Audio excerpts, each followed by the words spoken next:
que es el que vamos a ver ahora, y vamos a iniciar con hipertensión intracraneal. Para definir hipertensión intracraneal sabemos que es un aumento de la presión intracraneal mayor a 30 milímetros de mercurio, pero esta tiene que ser sostenida en el tiempo. Distintos autores mencionan de 5 a 10 minutos, así que puse ese intervalo que tiene que ser sostenida mayor a 5 a 10 minutos. Y en esta situación se rebasan los mecanismos de compensación del organismo y es por ello que ocurre el inicio.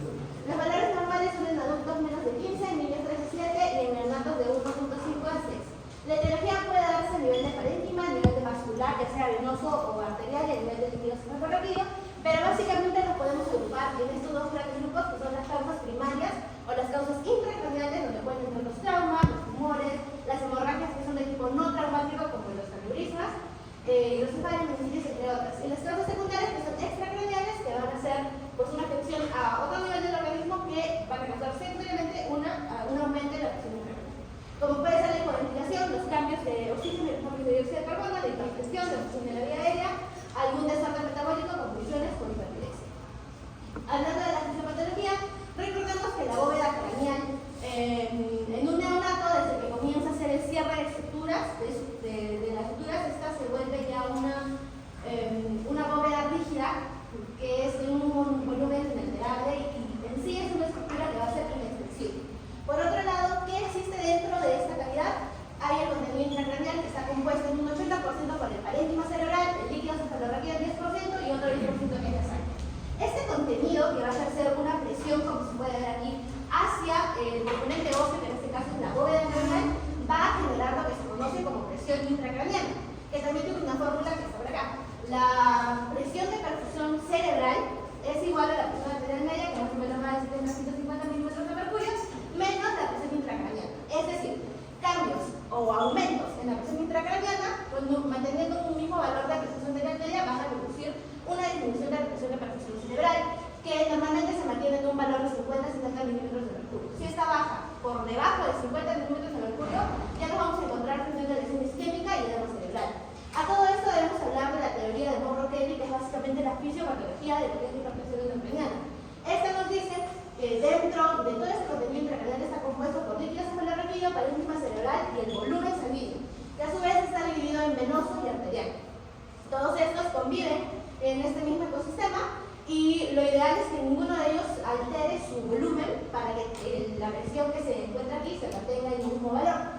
Puede existir variaciones, como por ejemplo aquí añadimos una masa que va a hacer un aumento de volumen a nivel intracraneal, lo que va a hacer que necesariamente y forzosamente otros componentes de todo esto tengan que disminuir su volumen. En este caso, el primero que va a disminuir es el líquido cefalorraquídeo, que se va a redistribuir, y también puede disminuir lo que es el volumen venoso.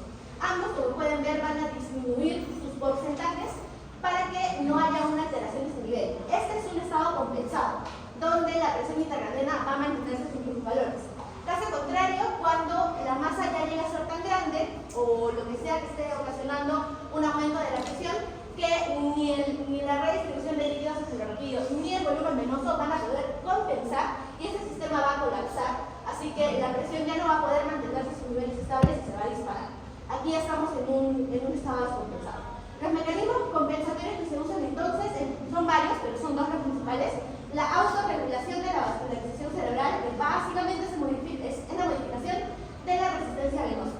Si hay un aumento de la presión parcial de dióxido de carbono en lo que es el nivel central, va a haber una reducción de esta resistencia vascular y por lo tanto va a haber una vasodilatación. Cuando hay vasodilatación, los vasos sanguíneos aumentan su diámetro y por lo tanto va a haber mayor flujo sanguíneo cerebral.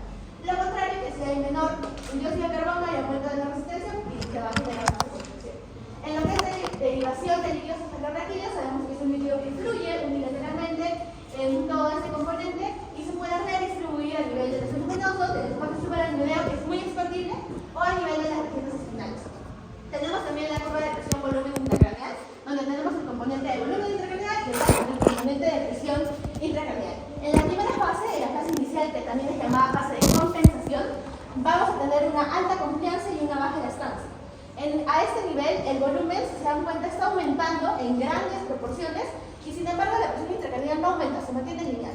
La fase 2 es la fase de transición, donde la confianza, que era alta, va disminuyendo poco a poco. Es la capacidad que va a tener esa bóveda para para esto del aumento de la presión, en lo que se refiere al cráneo. Y en la fase de transición está aumentando lo que es poco a poco, aún es bajo la presión intracraneal, pero está aumentando, pero aún trata de mantenerse. Ya nada de eso sucede en la fase ascendente o en la fase de descompensación, donde la compliancia ya es baja, tiene una alta distancia y el valor se dispara, como pueden ver, exponencialmente. Los síntomas y signos que vamos a tener lo que es la parte clínica: cefalea, distrofia, déficit visual, alteración del nivel de conciencia. Y tenemos dos triadas muy importantes: la triada clásica de hipertensión endocraniana, que consiste de cefalea, náuseas o vómitos que van a ser de tipo explosivo, y el edema papilar, y la triada de Cushing, que también es importante en esta patología, que lleva hipertensión arterial, una bradicardia, que es bradicardia de tipo refleja, y alteraciones de la respiración, que las más comunes que solemos encontrar es la bradimia o la respiración de Cheyne-Stokes, que tiene un periodo de apnea. Y por último vemos la monitorización de la presión intracraneal, que mayormente se va a dar a través de un catéter en el sistema ventricular. Como pueden ver en la imagen, se usa todo un sistema que cuenta con un matómetro, un transductor, que se va a instaurar en el paciente, se va a llegar este catéter hacia el ventrículo del cerebro y va a ser a su vez diagnóstica y terapéutica. También existen otros métodos. Este que vimos es el de la ventriculostomía, pero también existe el que es a nivel intraparenquimatoso. Este, por ejemplo, únicamente es diagnóstico, no es terapéutico. Sin embargo, al ser un método invasivo que va a ingresar en un espacio que es estéril, es riesgoso, puede tender a infectarse, así que el diagnóstico se prefiere que sea clínico e imaginológico. Ahora van a continuar con lo que es la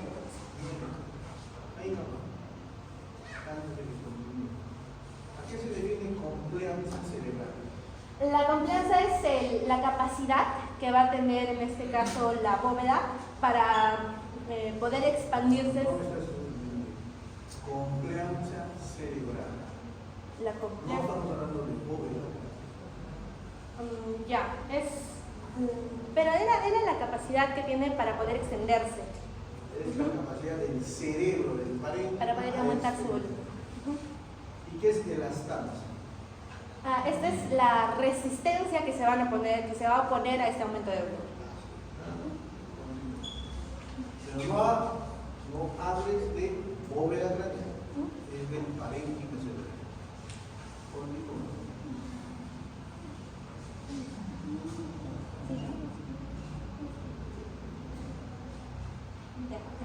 Continuando con la exposición, hablando del manejo inicial, va a comprender diversas medidas, iniciando con la posición del paciente. Debido a que en los pacientes con una elevación en la presión intracraneana, se ha demostrado que la elevación de la posición a un grado de 30 grados disminuye esta presión intracraneana, además de mantener la presión de perfusión cerebral en los sectores pulmonares. Además de que para mejorar lo que es el retorno venoso, la técnica, o por lo menos mantener la cabeza recta, va a evitar la contracción del sistema venoso yugular. Si hablamos de otra medida, que es la sedación, justamente en pacientes con afectación psicomotriz, van a tender a un aumento de la presión arterial sistémica y, bueno, que va a llevar al aumento de la presión intracraneal. Además, en pacientes intubados o si no también con asincronía con el ventilador, puede haber un aumento de esta presión intertrásica, conllevar a la disminución del retorno venoso de la cabeza, además de aumentar esta presión intracraneal. Por ello, la recomendación es utilizarse antes de acción corta. Esto va a permitirnos valoraciones neurológicas continuas. Por ello, la recomendación es el uso del propofol, debido a que va a disminuir lo que es la presión arterial media y aumentar el umbral compulsivo asociado como factor neuroprotector. Si hablamos de otra medida, que es el control de la presión arterial, esto va a depender de que los pacientes con una elevación de esta presión intracraneana, dependiendo de la edad, es decir, si tiene entre 50 hasta 69 años de edad, se recomienda mantener una presión arterial sistólica mayor a 100, y si es un paciente que tiene tanto de 15 hasta 49 años de edad, o si es mayor, se recomienda tener una presión arterial sistólica mayor a 120 miligramos de mercurio. En caso de utilizar un vasopresor, se recomienda lo que es la norepinefrina. La meta durante la vigilancia y el control de esta presión arterial sistólica, mantener una PPC mayor a 60 miligramos de mercurio. Acerca del manejo de fluidos, se va a utilizar una terapia osmótica con el objetivo de mantener una osmolaridad sérica tanto de 300 a 300 milimoles por litro. Las recomendaciones del uso son el manitol y también la solución salina hipertónica. Los mecanismos de control de esta presión intracraneana va a ser la deshidratación osmótica del músculo cerebral, la reducción de la viscosidad sanguínea, el aumento de la uniformidad del glóbulo rojo y la mejora en la microcirculación. Igualmente, la dosis de manitol de la biografía se recomienda de 0.5 hasta 1.4 miligramos gramos por kilogramo de peso a pasar en un máximo de 20 minutos. Otras medidas que sea como la hiperventilación, esto va a generar una disminución en la presión parcial de CO2, va a llevar también a la vasoconstricción de las arterias intracerebrales y por consiguiente una reducción del pico. Sin embargo, la meta de la presión CO2 debe mantenerse tanto entre 32 a 74, ya que en niveles más bajos se va a asociar a isquemia cerebral. Sin embargo, la recomendación es un uso temporal, debido a que tanto su uso prolongado se ha asociado más a un peor pronóstico en estos tipos de pacientes. Por último, ya la terapia antiepiléptica es que en pacientes con lesión cerebral aguda van a tener un riesgo potencial a tener convulsiones tempranas. Esas van a aumentar de forma importante tanto la presión intracraniana y también la demanda metabólica. Por ello, debe cerrarse tanto una terapia anticonvulsivante si se sospechan de las convulsiones. Igualmente, el tratamiento profiláctico puede estar justificado en algunos casos, ya sea como lesiones masivas de alto riesgo, como las que se encuentran dentro de las ubicaciones corticales supratentoriales o lesiones adicionales en la corteza en caso de hemorragia suprarrenal graves. Y ahora le doy el paso a mi compañera para que pueda hacer las explicaciones. Hay mucho. Entonces, yo terapia de la hipertensión intracraniana. Sí, parte de la terapia. Parte. Sí, mi compañera. ¿Medidas generales o medidas específicas? Generales, las iniciales tanto de la presión al paciente. Ahora, tú dices, mantener cabecera a 30 grados, ¿por qué no a 45 grados? Es variable, justamente la infección más es asociado a los 30 grados. Sin embargo, ahí no hay estudios específicos tanto en cuánto es lo adecuado, ¿no? Pero más lo mencionan a 30 grados. Sí, pero más se recomienda 30 grados. ¿Por qué? Mayor.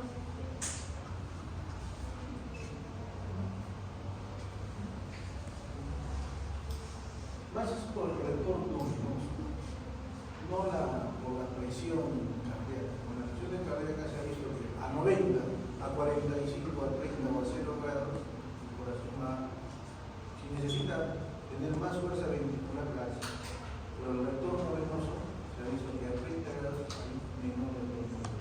Eso es. Ya, Ok, continuando con el tratamiento, tenemos a los corticosteroides, que su uso ha sido bastante controvertido porque antes se utilizaba de forma continua como esteroides orales para lo que era el manejo de la hipertensión endovenosa y hepática, pero actualmente se ha visto que más beneficios tienen contradicciones en los pacientes porque tiene efectos adversos importantes como el aumento de peso y la repetición de sangre, por lo que es esto perjudicial en la hipertensión intracraniana. Por eso es que solamente se usa en situaciones específicas, como por ejemplo se puede usar en dosis altas endovenosas junto con acetazolamida. Cuando hablamos para tratar la pérdida de la vista progresiva en la hipertensión intracraneal fulminante hasta que se encuentre un tratamiento definitivo para la hipertensión, o también está recomendado en caso de que exista un efecto de masa o tumores intracraneales, debido a que esos corticosteroides van a actuar limitando el crecimiento del edema vasogénico y disminuyen el efecto de masa hasta que se llegue al tratamiento quirúrgico del paciente. Otra opción de tratamiento también es la normotermia y la hipotermia terapéutica. En cuanto a la hipotermia terapéutica, está indicada entre 32 y 34 grados centígrados, porque esto su beneficio es que va a disminuir la presión intracraneal en todo lo que es hipertensión intracraneal, indistintamente la etiología o la causa que tenga el paciente o la lesión que esté causando. Y también va a disminuir el metabolismo cerebral y el flujo sanguíneo, por ende va a disminuir la presión cerebral, y esto también va a causar un efecto neuroprotector. La normotermia, el paciente hay que mantenerlo entre 36 y 37 grados, y esto se puede hacer usando antipiréticos o incluso también medios físicos. Porque, ¿qué ocurre si es que si la temperatura sube más? Se asocia a peores resultados neurológicos del paciente o un peor pronóstico.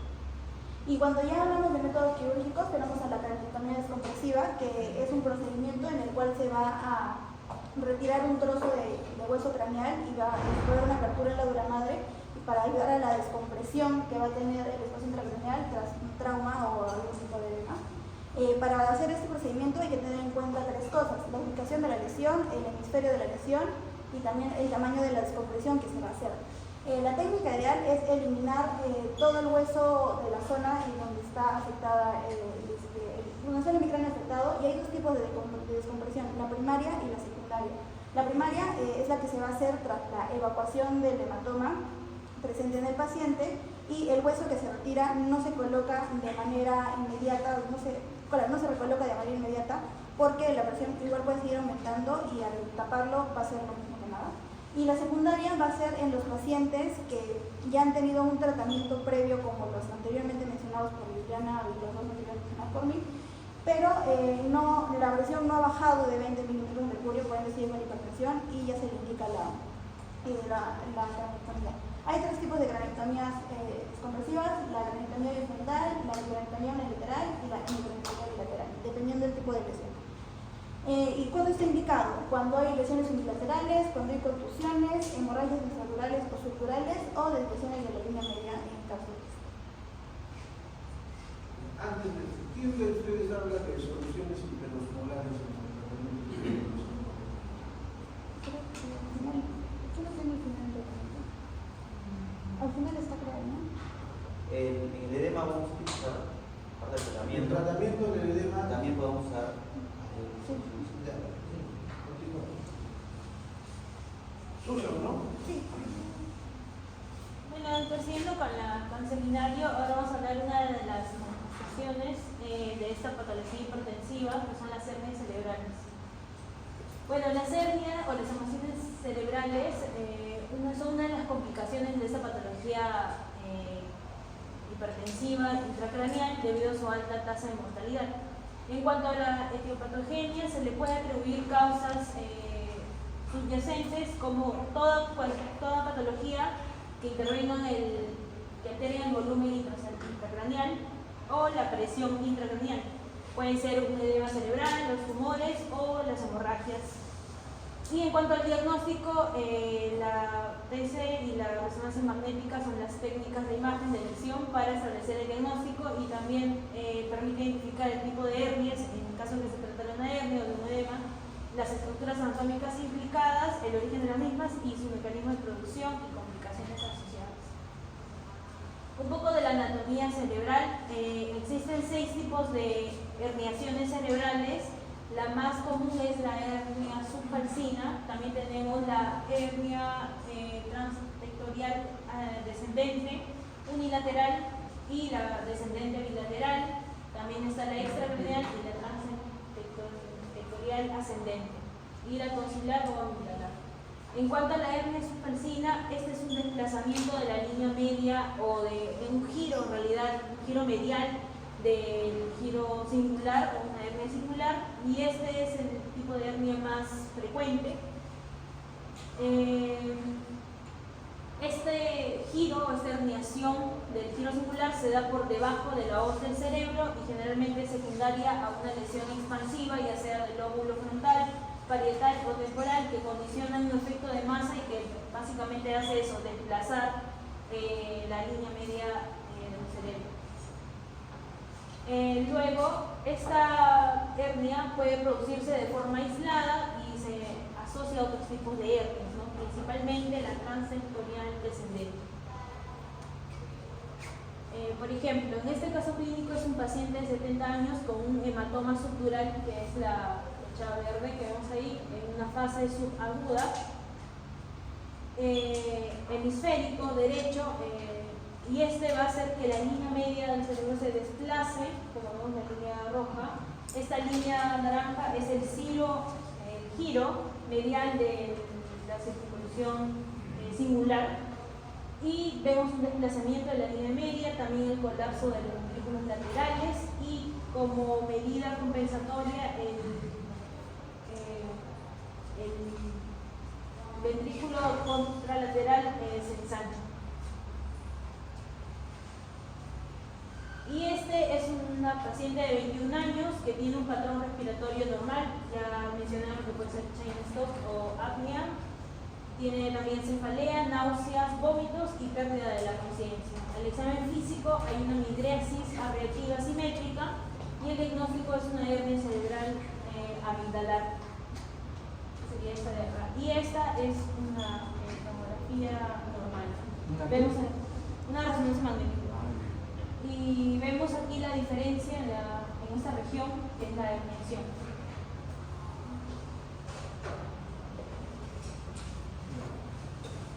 y continúa. Jacqueline, Ajá, sí, doctor. ¿por qué se llama hernia subfalcina? Falcina porque se da debajo de la hoz del cerebro. La hoz también se llama falx, no se llama subfalcina. Es la falx del cerebro o hoz del cerebro. Ya. Algo importante, una hernia del hipocampo, ¿cuáles son las manifestaciones? Es una hernia transsectorial unilateral. Son los síntomas. ¿Qué es la más frecuente de todas?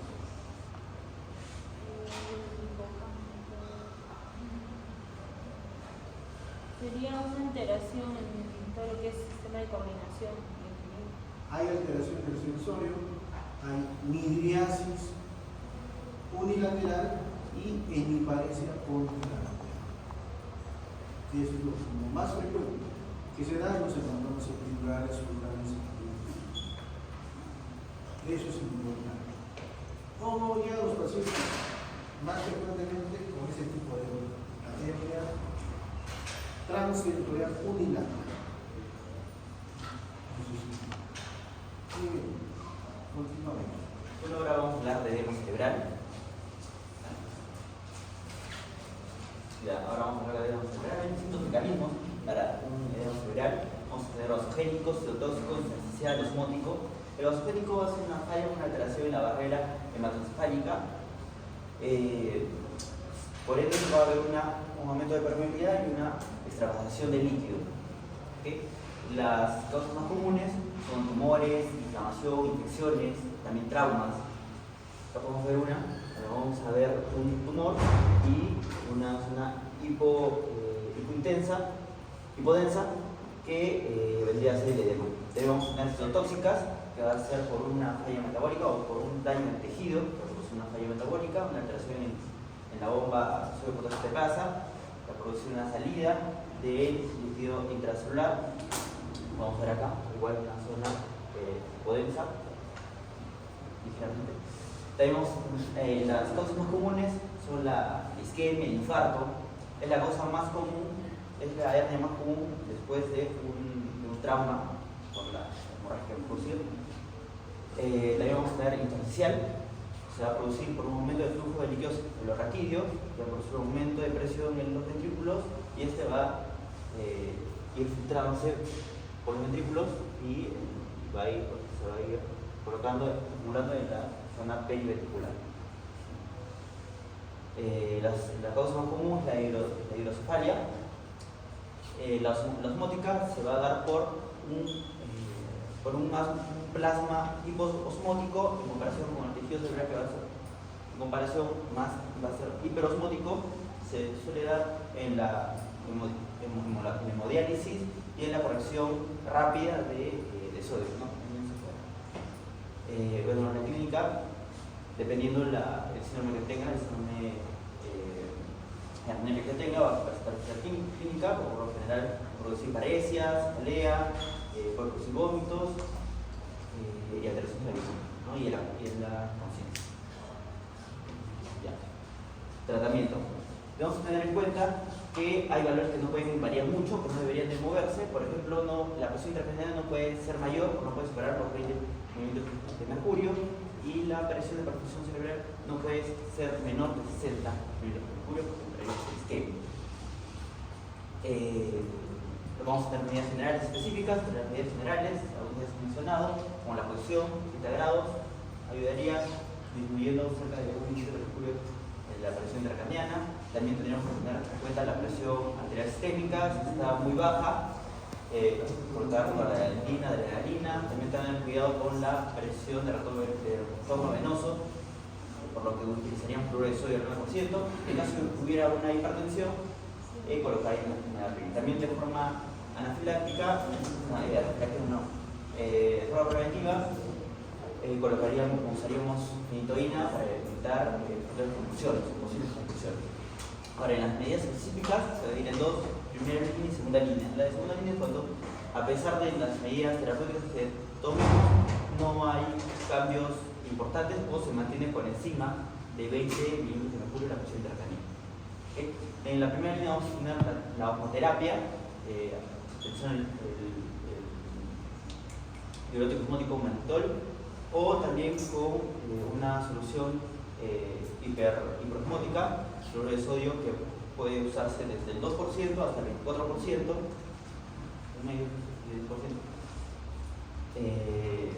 luego también el drenaje ventricular, que como ya mencionó mi compañera Diana, pues es diagnóstico para medir la presión intracraneana, la presión, y también terapéutico, permitiéndonos disminuir hasta 5 milímetros de mercurio, 5 milímetros de líquido.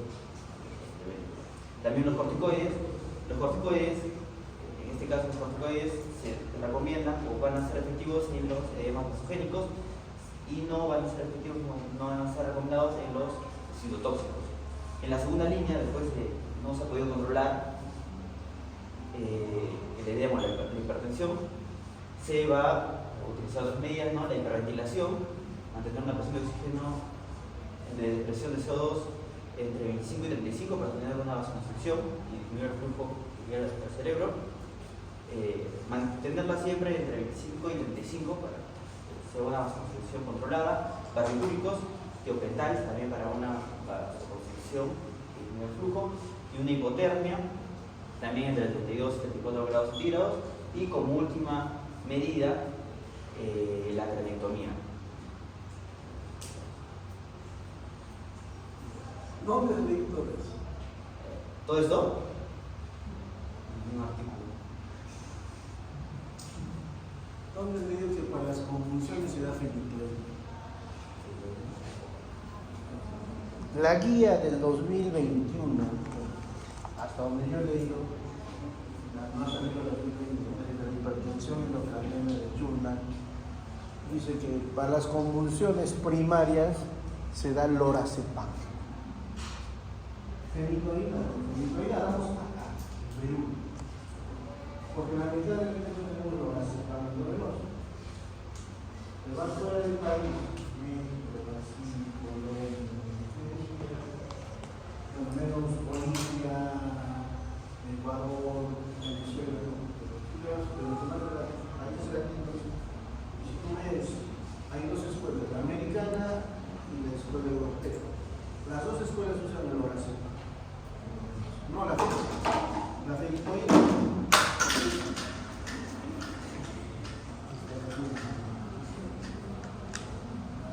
Se usa el lorazepam, no la fenitoína. La fenitoína lo usamos acá porque no tenemos otro anticonvulsivante bien doloroso. Tenemos el fenobarbital. El fenobarbital necesita receta.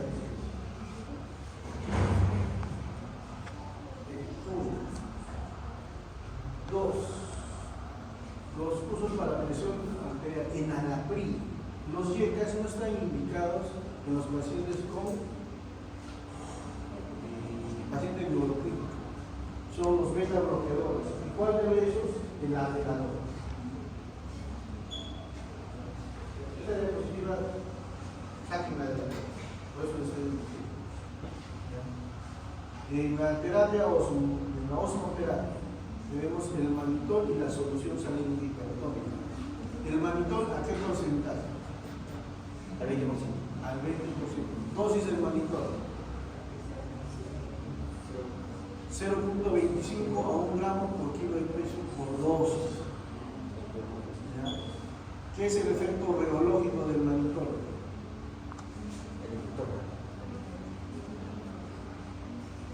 ¿Qué es el efecto reológico? Es cuando se causa deformidad en la membrana de los eritrocitos. Exacto. Eso es tu tema y lo respondo. Alguien. Es el efecto. Después dice la solución salínica hipertónica. No del 2 al 24. Se usa del 3 al 7.5. Dosis. 2 cc a 3 cc kilo de peso dosis. ¿Ya? ¿Y qué es el efecto inmunomodulador de la solución salínica hipertónica? Es cuando el gradiente hace que esta solución hiperosmolar de los espacio intravascular, o sea, pase hacia el espacio intravascular.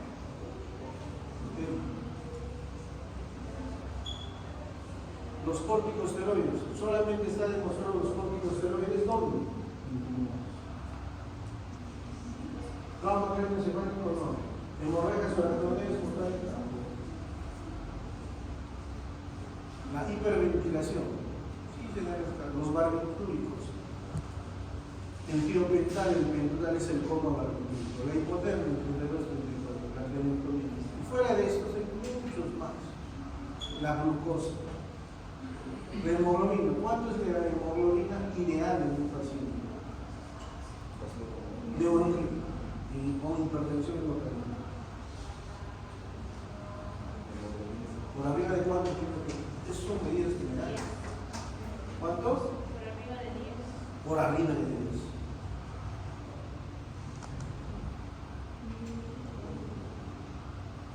El que hace el tratamiento de edema cerebral es el que resume el tratamiento de la hipertensión endocrinal. ¿Por qué? Porque toda hipertensión endocrinal termina en edema cerebral.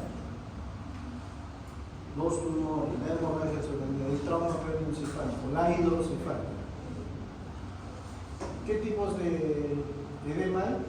Vasculentos, tóxico, intersticial y osmótico. Es el intersticial. Son 7, pero lo que importa que conozcas son 3. El hidrostático, que se da en la hidrocefalia. Por ese gradiente de complancia de las tablas. Muy bien. Ahora me toca a mí. ¿Tu quinto?